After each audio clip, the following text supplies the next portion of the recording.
Vamos siendo puntuales y empezamos.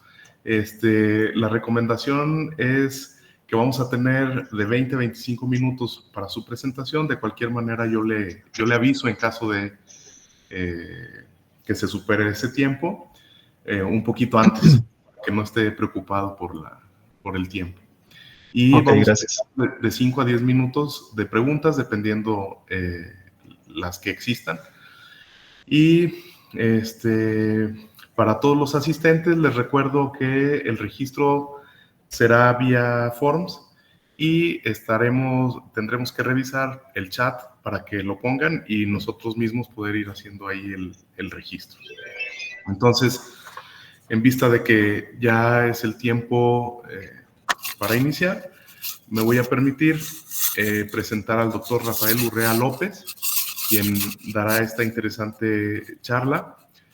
Es doctor en biotecnología por el Tecnológico de Monterrey y desde el 2015 es investigador en el Centro Público de Investigación CIATEG.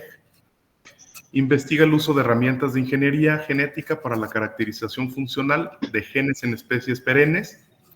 Ha liderado proyectos de impacto internacional como Binacional, Improving Water Use and Breeding Pipelines in Avocado, realizando en colaboración con la Universidad de Sheffield en Inglaterra, financiado por el UK México Newton Foundation. Es miembro del SNI nivel 1 y también ha sido reconocido con el Premio Nacional Ambiental de Colombia y una medalla cívica de Bogotá.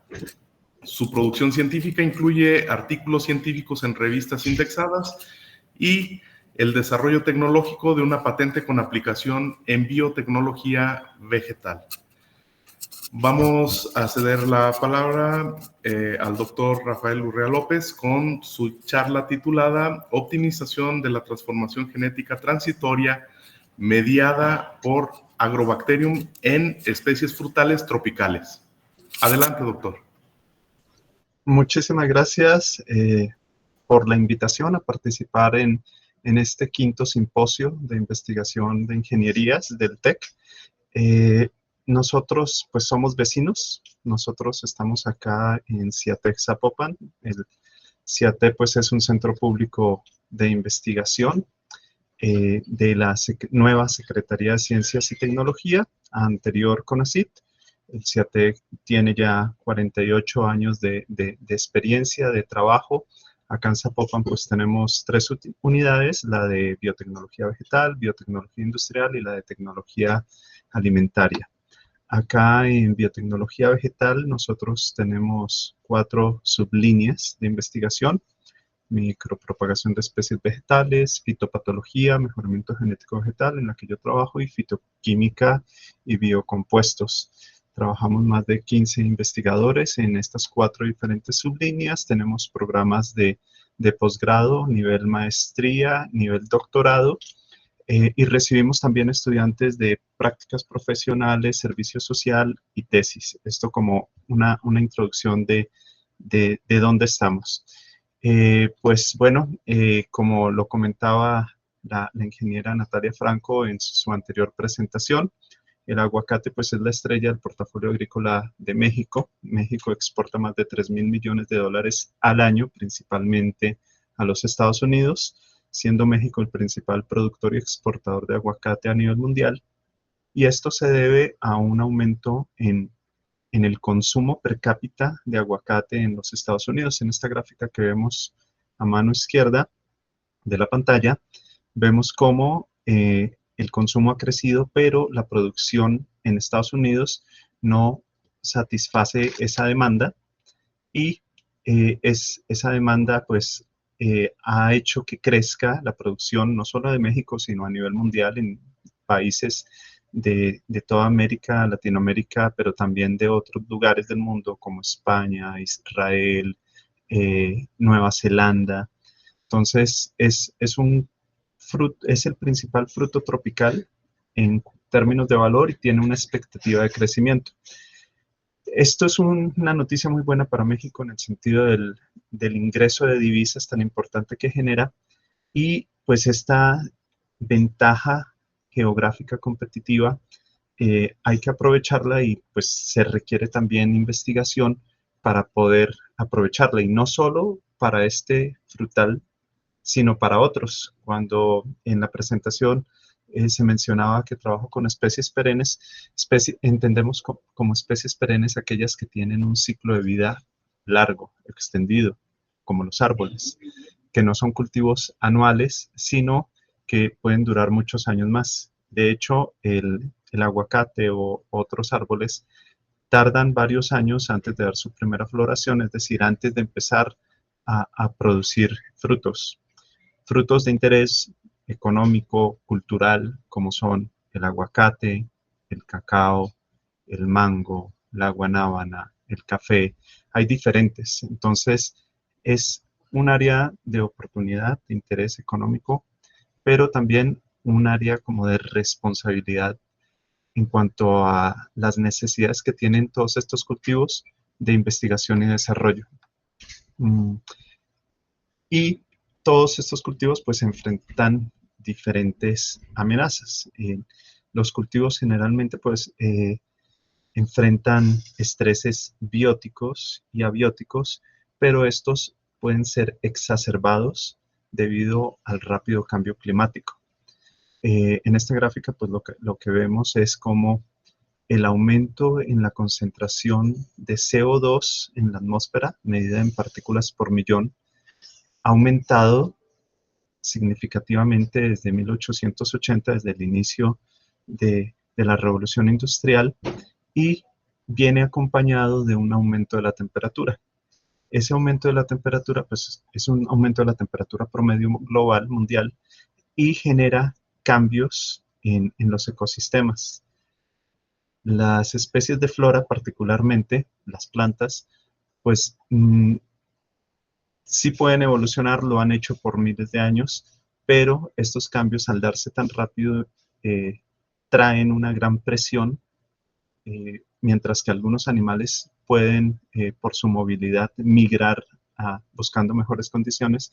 No es el caso de las plantas, y esto genera mucha presión. Esto incluso puede generar amenazas para algunas especies de desaparecer. Y es ahí donde nosotros tenemos que involucrarnos en investigación para hacer especies más, lograr variedades de plantas más resilientes a estos cambios que se vienen generando y que son a nivel global, ¿no? Un ejemplo de esto lo vemos en esta diapositiva. En esta diapositiva lo que vemos es de la producción global de Estados Unidos de cítricos del 2011 al 2022. Vemos cómo va cayendo en una década, cómo cayó de casi 12 millones de toneladas hasta casi la mitad.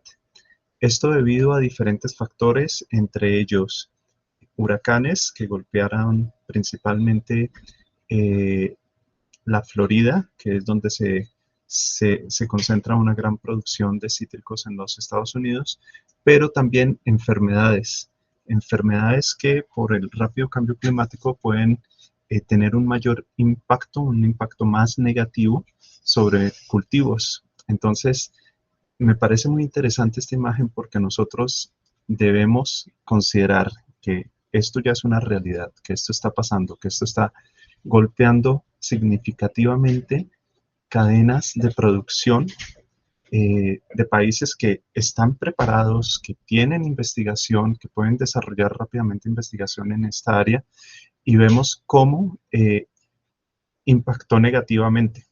Y esto es algo que nosotros no queremos para una cadena de producción, por ejemplo, de importancia económica nacional, como lo es el aguacate. Estos ejemplos son siempre muy necesarios para alertarnos de la necesidad urgente de acelerar el mejoramiento genético de las diferentes variedades que se producen. Para esto, pues se requiere de investigación, de utilizar la investigación y la tecnología de punta para lograr los mejores avances. Acá, pues, vemos cuáles son los grandes cuellos de botella que enfrentaríamos los que nos dedicamos al estudio de las plantas, al estudio del mejoramiento de las plantas.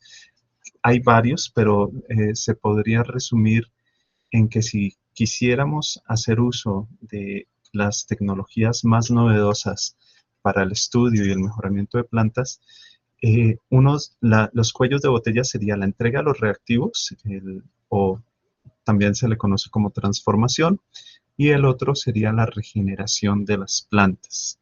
Eso evita que se pueda avanzar rápidamente en el estudio de la biología de las plantas y en estrategias de mejoramiento genético. Entonces, ¿qué hacemos nosotros frente a estos cuellos de botella? ¿Cómo podemos contribuir a esa necesidad urgente del mejoramiento, a la generación de conocimiento de plantas de importancia económica como las especies perennes? Bueno, pues en este caso, uno de los cuellos de botella en los que me he enfocado, pues es el primero, o la entrega a los reactivos o la transformación, buscando evitar el segundo cuello de botella, que es la regeneración de las plantas.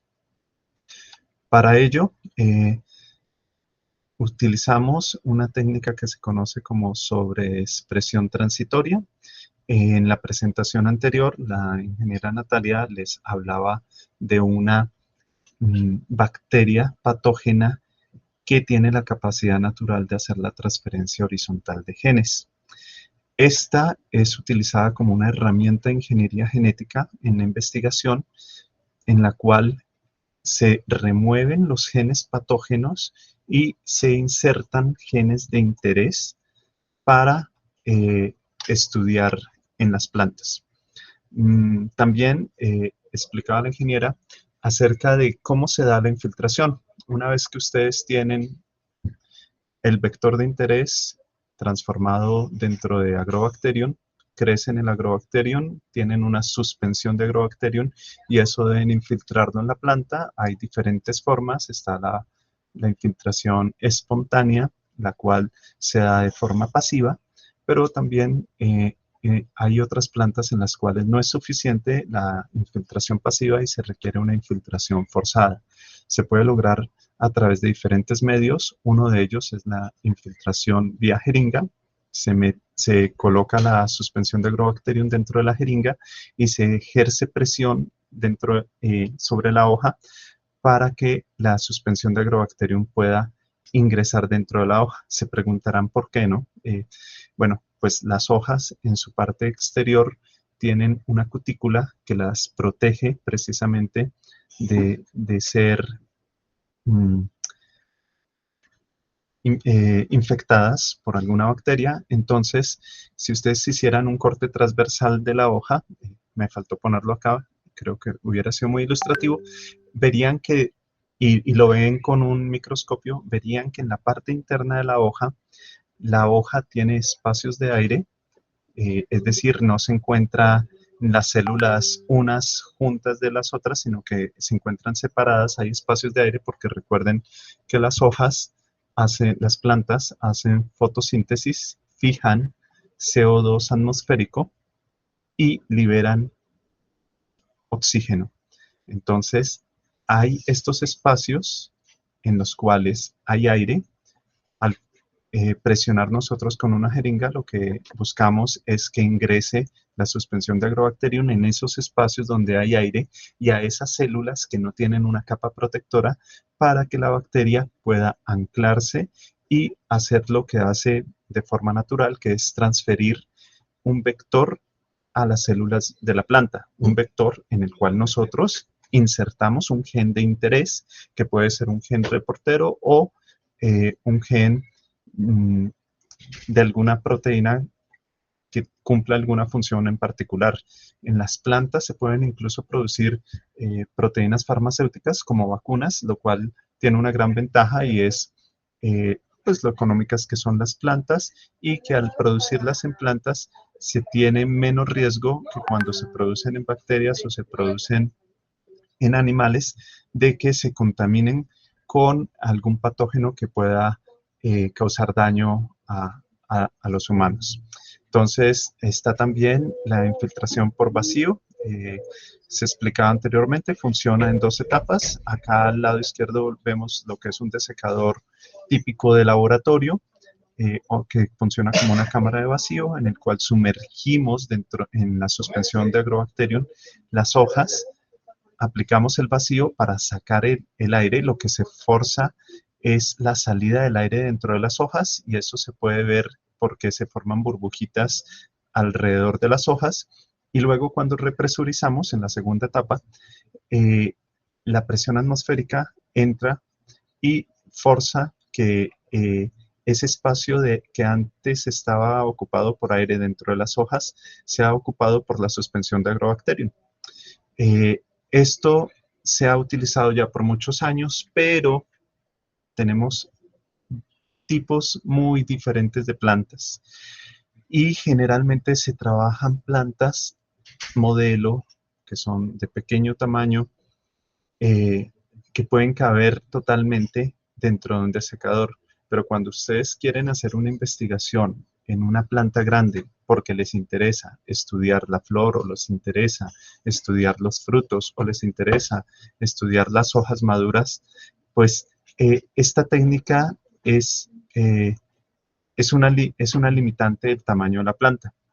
Nosotros nos enfrentamos a ese reto en este proyecto, trabajando con especies perennes, en el proyecto del Fondo Newton, trabajando con aguacate, y lo que buscamos fue una adaptación de la técnica de infiltración al vacío, en la cual no tuviéramos que utilizar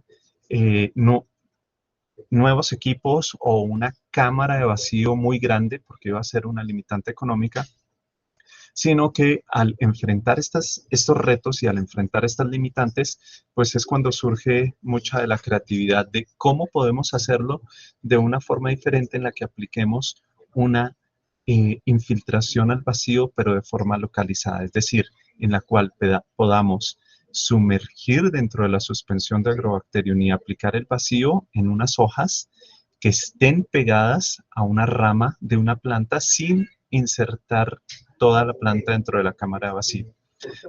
Lo que logramos fue un método de infiltración localizada que permite precisamente una transformación o sobreexpresión transitoria de una parte de la planta en lugar de toda la planta. Lo que tuvimos que encontrar pues fue básicamente unos materiales que nos permitieran que fueran maleables, flexibles, para asumir la forma de circular del desecador, donde se une la base con la tapa del desecador, pero que permitiera un paso de una rama dentro del desecador. Y este material además tiene que ser muy resistente, porque cuando ustedes empiezan a hacer el vacío dentro de la cámara, pues las dos partes del desecador, la base y la tapa, se están aplastando una con otra con fuerza, y nosotros no podíamos dañar la rama de la planta. Entonces, este tiene que ser no solamente un material que nos permite adaptar a la forma del desecador, sino que tiene que ser resistente al aplastamiento, y que también tiene que evitar la fuga, que no permita la fuga o la entrada de aire dentro del desecador. Otro de los principales retos pues fue sellar el espacio donde pasa la rama, porque la rama puede tener una forma irregular, y se necesita un material capaz de cubrir toda esa forma irregular sin dejar poros, y que también no genere ningún daño físico, químico o mecánico en la rama ni en el desecador. ¿Cómo lo hicimos? Pues acá en esta foto les muestro, arriba a la izquierda en blanco es la base de otro desecador, porque esto lo probamos no solo para un desecador, sino lo probamos para varios desecadores, para demostrar que la propuesta era reproducible en diferentes desecadores, pensando en una solución no solo para nosotros, sino para diferentes laboratorios es decir, una solución que permita que se realice este tipo de investigaciones en más plantas de gran tamaño, en diferentes universidades o centros de investigación que ya cuentan con el material, que básicamente es, como se ve en este diapositivo, una bomba de vacío y un desecador. Entonces, con cualquier desecador y teniendo un material en el cual ustedes pueden utilizar, por ejemplo, el cobre es muy resistente.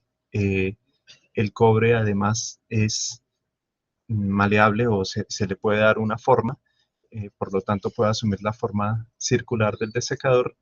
Si ustedes consiguen un cable de luz, por ejemplo, que tiene hilos de cobre trenzados y que sea grueso para que sea resistente y que venga forrado, recubierto en su capa exterior de plástico, ustedes pueden, con esto tan sencillo, ustedes pueden hacer la adaptación para colocar en su desecador y permitir el paso de una rama.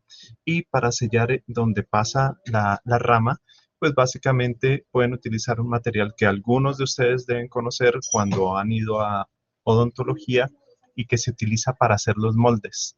Estas resinas se aplican en frío, se aplican en una mezcla, se hace una mezcla que fluye casi como un líquido y que se polimeriza rápidamente y que no deja poros, y no daña químicamente ni al desecador ni a la planta. De esta forma nosotros logramos la primera sobreexpresión transitoria de genes reporteros en planta, en aguacate. Este artículo lo publicamos en el 2023, a inicios del 2023, y ha despertado gran interés. Ya en la actualidad tenemos 12 citas en Scopus de este artículo. Doctor, disculpe la interrupción, tenemos 3 minutitos para terminar. Ok, redondeo, muy bien. Y acá en la imagen derecha, pues se ve básicamente estos puntos rojizos. Nosotros utilizamos un gen reportero que produce un pigmento.